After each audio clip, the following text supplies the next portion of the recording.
Okay, so first things first, I have to do something. See if this works. You guys, my God. this episode is going to come out. Oh no, I don't know if it's going to stick in there. I was going to put it in this mango for you. Here you go. Thanks. Happy birthday, Alex. Wait, I have to think of a wish. Make a wish. Make sure it's a good one. Okay. Nice. Yeah, I was like, oh, is it going to be a trick candle? Oh Oh, my it is! Oh no! I think you got it. God. Okay. Was it really?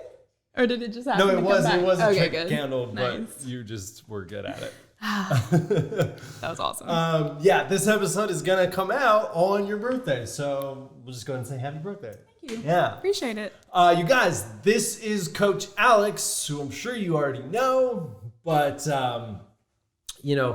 I thought it would be cool to have you come on here so we can have a longer form introduction for you to the community beyond your 3-minute coaching video. Yeah. But also, I just thought it'd be fun to do. So thank you You're welcome. for being here. Thanks for having me. Yeah, absolutely. Now, in case you guys don't know, Alex is here now. You just got here. Well, you've been in quarantine for a little bit, Yeah. kind of making sure everything was good. So last weekend, you arrived and you drove all the way from Louisiana Yes. to Washington. Yep. How long was that drive? In driving hours, it was, I think, 37. Wow. But we took 5 days to get here. My husband's a big guy, so he can't stay in a car for very long. So we just took our time. We committed to 7 or 8 hours a day. But yeah, so it was nice. It was fun. Nice. Okay, so I know it was a fairly straightforward, just kind of cruising across the country, but I feel like you were driving at an interesting time in our history. Yep. And obviously you made a lot of stops. Was there any state on the way out here that jumped out at you as far as, I don't know, the people, the landscape, whatever? Not necessarily. Really, I think the biggest thing that we noticed was as we moved into more rural areas, there wasn't as much protective wear, versus bigger cities. Most people were wearing masks or gloves or both. Yeah. But no, I mean, and I don't know, we haven't driven a whole lot on the west side of the country.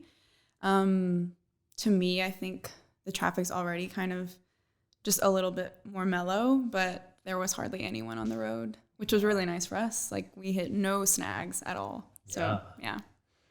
Did you drive over the Rockies? Not over. No, we actually kind of stayed just beneath them. Yeah. We cut through the corner of Colorado before making our way through Idaho. And then we stayed on the coast of, or the border of Oregon and Washington until we just crossed over in Portland. So did you went did you go across? We went across first and then the up, north, or? Northern Texas and then into New Mexico and then up through Utah. Gotcha. Just snagged the corner of Gotcha. Colorado before going to Idaho. Okay. Yeah. Cool. I drove in 2003 from Alabama to California. Probably a similar Yeah. length. Yeah. It was a really long drive, but it was super fun. I was driving by myself, and I was also 23 and just a different person at that time. So I did the drive pretty quick, but it was super fun. And actually I think anytime you drive across the country, you see lots of cool stuff. Yeah. And it's always pretty. Yeah. There was one place, I think it was in Utah, but they have these natural arches that sort of just stone just falls away from the side of the mountain. Yeah. So otherwise, most of the parks, there wasn't anything for us to do anytime we stopped because everything's closed. But this was just off to the side, and there were little trail paths, nothing set in stone. to be funny. But yeah, like we scaled the side of this mountain just to go up into the arches and stuff. That was probably like the most memorable thing that we did. But it was awesome. Nice. Yeah. Yeah, Utah is awesome. Yeah. So, okay. You have been a part of the street parking community for a while, right? Since 2018? Yes, April 2018. It was actually the first Jack by June. That's why I signed up. That's right. Yep. Yeah. Yeah. So 2 years. Cool. Mm-hmm. Oh, wow. That's awesome. And then you have been a part of the coaching team for a little bit now? About almost 6 months. 6 months? Yeah, I started in November or maybe it was December. 5 or 6 months. Yeah. So I don't know if I've told this story publicly. Okay. I've told you this, but it was funny because one of the jobs that I have is one of the things that I do is follow the SB coaching hashtag on Facebook, and we'll answer questions. People will use that hashtag if they have questions. So if you guys ever have any questions, movement workout related, post in the Facebook group, use hashtag SB coaching. One of us is going to get to it. But that was I was the only one that was doing it for a while. And I was going on there, and this Alexandra, which I at the time was looking at, and I was like, Strahan. Alexander Strahan was like beating me to a lot of these posts and giving really good advice to people. And more often than not, it was like exactly what I would say as well. And I remember being in the office with Rachel was on her computer nearby, and I was like, who is this Alexandra Strahan? She's stealing my thunder. And like not too long after, it might have even been that same afternoon, Miranda walks in and she's like, oh, hey, Jeb, I got a new coach for you. And I was thinking about it for a second, and I was like, is it Alexander Strahan? And she was like, I don't think that's exactly her name, but yeah, I think that's who we're talking about. Nice. And then she explained like that she had told you to start, answering some of the questions. But yeah, you were putting up you've been putting up little videos for people, and I'm like, man, this person's really just going above and beyond, So that was how I kind of got introduced to who you were. Yeah. But it was so cool because immediately I was like, oh, okay, cool. Like we're on the same wavelength, right? When it comes to coaching and stuff. I remember you had like a couple times you were like, yeah, what Alexandra said. Like I told my husband, I was like, Jeb thinks what I said is good. So yeah, that's funny. That's so funny. So at what point because that's pretty quick from starting to help out with some of the commenting in like November, December to now it being April and you are here. At what point did it become a thing where it was like, oh yeah, like I could move up to the Pacific Northwest from the other side of the country? I mean, if I'm being completely honest, from the moment I reached out to Miranda, it just felt right, But it definitely got more real when I came out and helped with the military prep program. Yeah. In January. Yeah, late January. And just, got to know you guys a little bit better and talked with Miranda and Julian a little bit more. And it was good timing for us, for my husband and I, just in a lot of different ways. So, yeah. And we were like, it's now or never. Yeah. Totally. I can't believe that was like late January that we shot all that military stuff. I mean, that feels like so long ago. I think it's because of everything. Yeah, the pandemic. I don't know. Totally. Time just, it's crazy. Man. So, okay. Well, let's get into, we kind of know like you were in the CrossFit world and you and Josh owned some affiliates. You sold them. You were coaching. You've obviously, you have a CCFT, Yes. right? Which is like at L3. Yep. So you know what you're doing. You know what you're talking about, which is great. But let's get into like who really is Alex? Who am I? Yeah. So we'll start with some easy stuff. Okay. What is your favorite, if you were on the template, right? Or if you were eating clean, as people like to say, what would be your go-to, your favorite meal? And why? Okay, I can't say it's my go-to per se, except for that I have it every single day. Okay. It's breakfast. Okay. My favorite meal, for sure. It's a whole egg, 2 egg whites, 2 slices of bacon. So that's probably like the most like non-necessarily template part of it.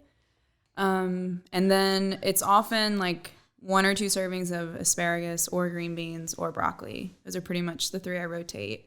And then some oatmeal with blueberries in it. And I have that every morning. Even like being in the hotel right now, I have made sure that I can have that still. Really? Every morning, yeah. Wow. It's so good. So good. Interesting. I've never considered asparagus as a breakfast vegetable. So, you know what? That first Jack by June, I mean, I ate vegetables and it was like, but at like maybe dinner or lunch. And if it was lunch, it was like lettuce or spinach. Yeah. But Jack by June was the first time where like eating vegetables at every meal was sort of a requirement in some, in some way. And since then I've eaten vegetables at every meal. Like that's one of the, you know how they say like at every challenge, try to take like one thing away. Yeah. That's been it. It's just vegetables at every meal. So I don't think I started off with like the, like veggies. Like, I probably had like spinach maybe. Right. But yeah, it's definitely evolved. And I'm just not afraid of like some hardcore veggies in the morning. Yeah. Yeah. That's a serious veggie too. I feel like that was the same thing for me. And I don't know if it was Jack by June or Choose Your Own Adventure. But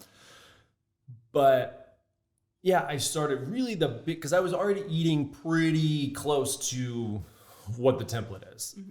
And the biggest change that I had made was basically 2 servings of veggies at every meal, including breakfast. And after, I don't know, a week or 2 of adding in vegetables at breakfast, I just felt so much better. Mm-hmm. It was so weird. Mm-hmm. More energy. Yeah. Definitely more energy. And I feel like I kind of felt lighter, like a little lighter on my feet. Mm-hmm. And I found, and this is, when I remember that challenge so well. And I see it now, like in the comments and posts that people are putting out, but like, they're like, it's so much food. And I felt that way when I first started, like 2 years ago. I was like, there's no way. And then within, I think, a week, I was like, oh, I'm so hungry. Can I have one more meal? Like, right. So adding in the veggies definitely helps, just the volume, making me not feel so hungry. So. Yeah, asparagus, to me, so it's like a dinner, maybe a lunch vegetable. Yeah, I steam it. So it's not like it's sweet a little bit. Huh. Yeah. I mean, I've like overcooked asparagus and it doesn't jive with me. Yeah. But if it's just like lightly steamed, still crunchy, I don't know, it's sweet. I love it. So I'm going to give that a shot. Yeah. Mm-hmm. My go-tos is like peppers, onions, zucchini, and then like just massive handfuls of greens. You know what? I'm just thinking, we only had one burner top back in Georgia, and like in the hotel, I don't have one. Yeah. And asparagus is in a steamable bag. So I'm just thinking like how it evolved. I've been eating it for so long now, I don't remember how it happened. But yeah, like veggies that I could have in a bag and just pop in the microwave were the best. So like onions, peppers, like I would need a skillet. For sure. And I was probably like cooking my eggs and bacon on that. So there you go. Efficiency. Nice. Okay, so then what about non-compliant treat meals? Oh yeah. Sushi, probably. Sushi rolls. Yeah. I mean, and that's not like the slightly template compliant kind, like spicy mayo and eel sauce all over that thing. Yeah. What they have done to sushi rolls in this country is kind of embarrassing. Yeah, it is. But it's also very American. Like, what can we do to this thing to make it just more epic? Yeah.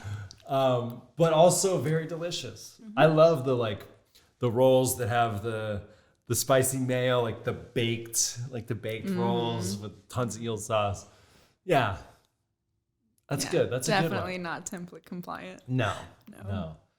But when you think of, I think that's a good point to make, because when we think of like cheat meals, it's always some either crazy grease bomb or sugar.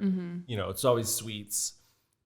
And really, if a lot of sushi, the way that we like to eat it. Yeah, the way I like it. Yeah. Like I've accepted it's not good for me. It's like in that tons of way. sugar. In that, so much fat. Yeah. So much fat. Yeah, because I like cream cheese in them. So good though. So good. It's a treat. For sure. Yeah. For sure.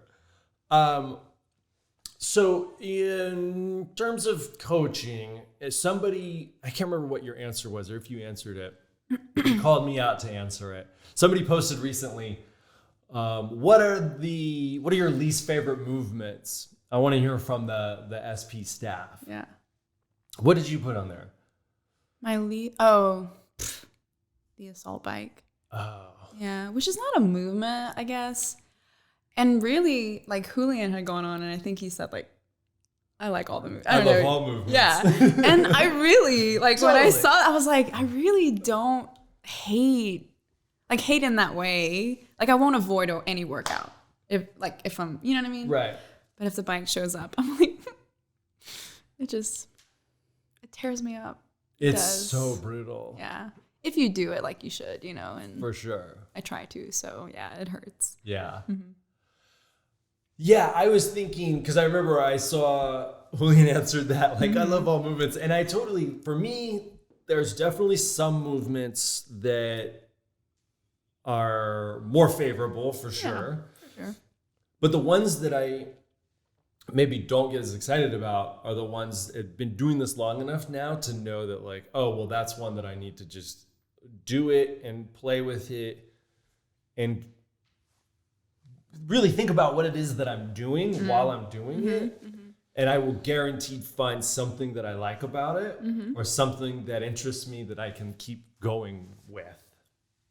So it is really hard to find a movement where I just despise it. I think for most people, the most common one is burpees. Yeah. Everyone hates Love burpees. burpees. Burpees are great. Yeah. I think it's just a mindset thing. Like I had to learn early on, if this is something I'm going to do for the rest of my life, I don't want to be dreading. Yeah. Because you could find something to dread in almost every workout. Of course. I mean, yeah. So I think I decided, like, even just admitting that the assault bike does that to me kind of like doesn't jive super well, just because I'm like, yeah. Just tell yourself you like it. Just say you like it and it'll be better.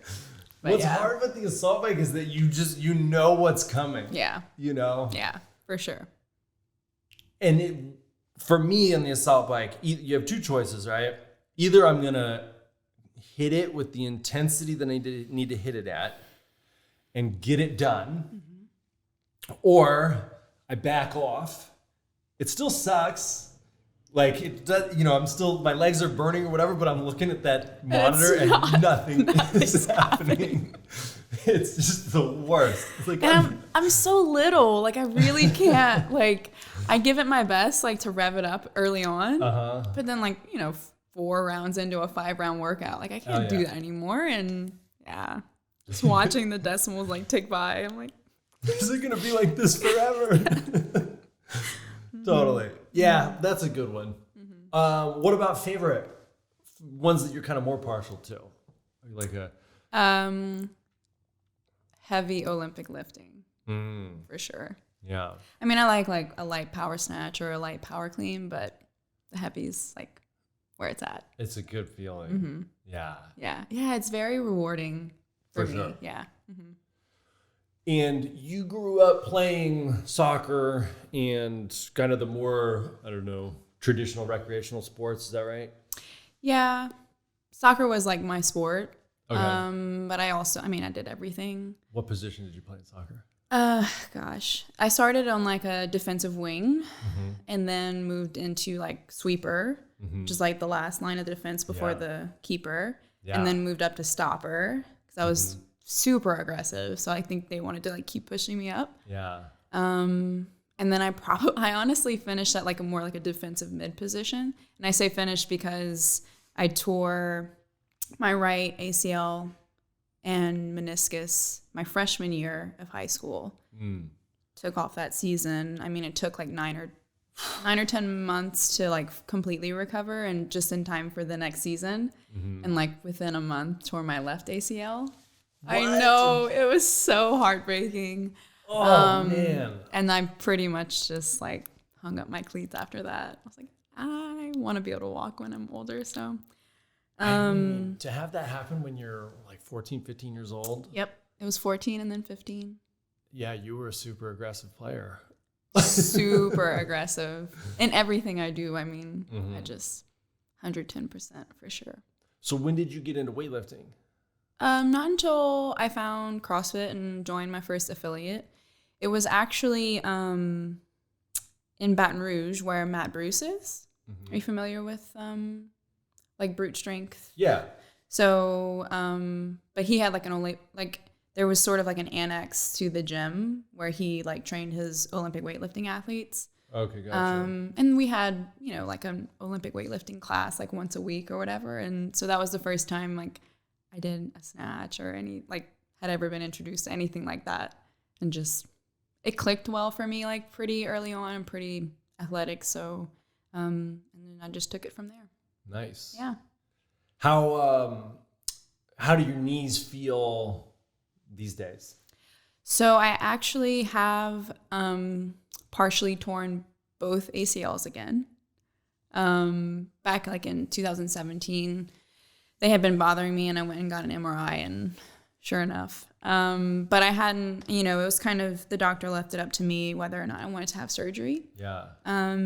So, I mean, they'll bother me every now and then, and some things I have to be like mindful of are box jump overs, not so much box jumps overs because I turn around on top of the box. Yeah. So it just kind of puts my knee in a bind if I'm not just mindful of it. But for the most part, they're fine. Yeah. Yeah. Especially if I take care of them like I should. Totally. Yeah. Yeah. I think that's like, I mean, for a lot of people, if they've lived an active life, if they played sports where you're changing directions and whatever, when you're in your 40s, 50s and beyond, like you have little partial tears, you have little ailments, you have things that just go with being alive for as long as you've been alive. And that doesn't mean that you just have to stop doing everything. Right. You just be mindful. Maybe you change a couple of ways that you do certain stuff.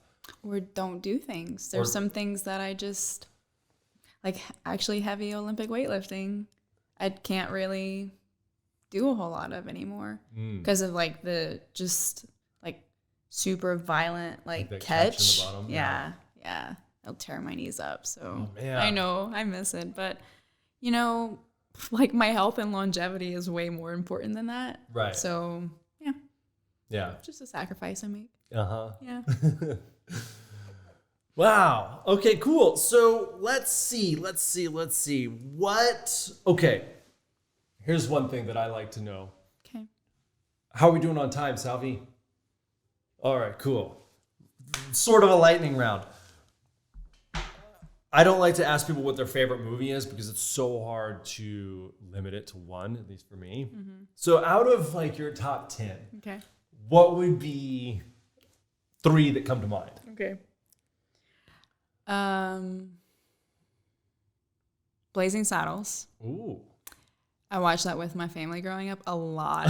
And we just, so there's a lot of good memories around it too. Shawshank Redemption, for sure. Classic. And I always watch this one around Christmas time, but It's a Wonderful Life. The old classic, like black and white. Yeah. It's Jimmy good stuff. Stewart. Yes, that's it. Yeah. So that's 3 very different types of movies. They're all over the place. Is there like a genre of movie that you are more partial to? Comedy, I would say probably. Although it's like I'm such a scaredy cat when it comes to like thrillers and like suspenseful stuff. So I don't watch them often, but a lot of times it ends up being like they're really good movies. Yeah. Like, okay, yeah, this is a 4th one, but like 7. Ooh. I really like those kinds of things where like they're like tantalizing, but at the same time like super disturbing. Yes. I think there was a time in my life where I really liked stuff like that, and now I just want to watch comedies. Yeah, like just make me feel good. Yes, yeah, it's easy. Yeah. You don't have to think. I don't want to watch a movie and then just feel just messed up in the head, you know? Yeah, that's a good point. Yeah. So what would you say is something fitness or non-fitness related that you are most or extremely proud of? First thing that comes to mind. Well, getting hired to work for street parking. All right. Honestly. Yeah. I mean, because so much has led up to that, you know, like I think it's a testament to all the work I've done, like even as a coach, yes, but just like personal development stuff, because you guys don't just hire anybody, you know? So, that makes me really proud. Yeah. Yeah. Me too. Me too. I mean, for a long time, even still, but for the last couple of years, Carolina and I will sometimes just look at each other and just be like, is this real life? It's super surreal. Yeah. It's crazy. For sure. It's so fun too. So, what about hobbies, non-fitness related hobbies? I'm a big reader. And then, you know, I don't even see it as fitness related, although I think some people use it as an avenue of fitness. But I've been into Krav Maga lately, which is like an Israeli like fighting system. Super gnarly. Yeah. And again, like I sweat and, you know, like my heart rate gets up. But once you've done CrossFit, I just feel like that's not fitness related, and that's not why I like pursue it at all.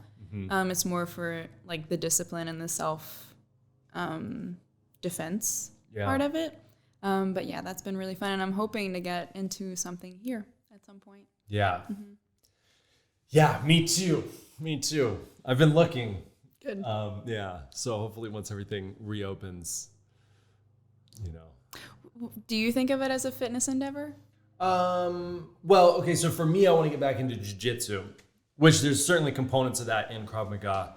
But I think Krav Maga is very much like, how do I incapacitate this person as quickly as possible and turn any defense into an offense? Right. You know, so it's very, there's practical. one reason. Yeah. Yeah. And jiu-jitsu has that some application, but it's also kind of a sport. But yeah, I don't know. I used to wrestle, and the most tired I've ever been was after a wrestling match until I discovered CrossFit. And then I was like, oh, this is like similar to that. And then when I started doing jiu-jitsu, it was like I was better at breathing, better at like staying relaxed. Yeah. So yeah, it's very physical, but you're right. I don't, there's guys that would be like, oh yeah, since I started doing this, I've lost 50 pounds. Right. I was like, that's awesome. But yeah, for me, it's more about learning a skill. Right. Yep. So, all right. Final question. If there is any answer, what else should we take away from this conversation? What else should people know? What else I know you don't necessarily have an answer, but like, what is the first thing that comes to your mind if I ask you that question? Follow-up question if nothing comes to your mind. Okay. what would your superpower be if the big ones were not available, like invisibility and flying and invincibility? Okay, so to that I would say being able to speak every language. Oh. So that I can connect with more people. Uh-huh. And then to follow up that, kind of like segue into what you first asked, and it's based off another question that you had sent to me, was like, what do people get wrong about you? Oh, yeah. Mm-hmm. And I was like racking my brain. I was like, I don't know if it is anything. No one's told me. So I actually reached out to a friend and she was like, you are very intimidating. Like, she didn't feel like she could approach me. And now, granted, this is in a gym setting where I'm the coach. Okay. So I was like, oh, that's kind of a bummer because I feel like I'm one of the most approachable people. Like, I've worked really hard to be very compassionate and understanding. Mm-hmm. And that's probably one of my greatest assets, I think, as a coach. Yeah. Is that I am that. Like, I don't judge people. I try to like meet everyone where they are. And like, I try for it to be a dialogue rather than me just being like an authority and saying like, oh, you should do this and that. Yeah. It's like, what do you feel like? And like, this is what I know. This is my experience. Mm-hmm. Let's work on this together. And she knows that now, and she feels like she can come to me with anything, which made me feel good. Yeah. After her telling me that I was like super intimidating. But yeah. That's really funny. So if anything, you can come to me with all of your troubles and and I'll just scoop them up. Scoop them right on up. I love that. Yeah, I first impression was like, oh, she's super chill. You know? But I have worked on myself a lot in the so last like 4 years. It's working. Yeah. And we met probably around the time where maybe I was kind of like standoffish. Who knows? Yeah. Mm-hmm. Huh. Yeah. Come a long way. All right, cool. Let's wrap it up there. Alex, thank you so much for being on here. This is great. Yeah. Happy birthday once again. You can take this mango. I'll take it. Yeah, it's delicious. Great. Awesome. Thank you guys for tuning in. I love you. I will see you next week.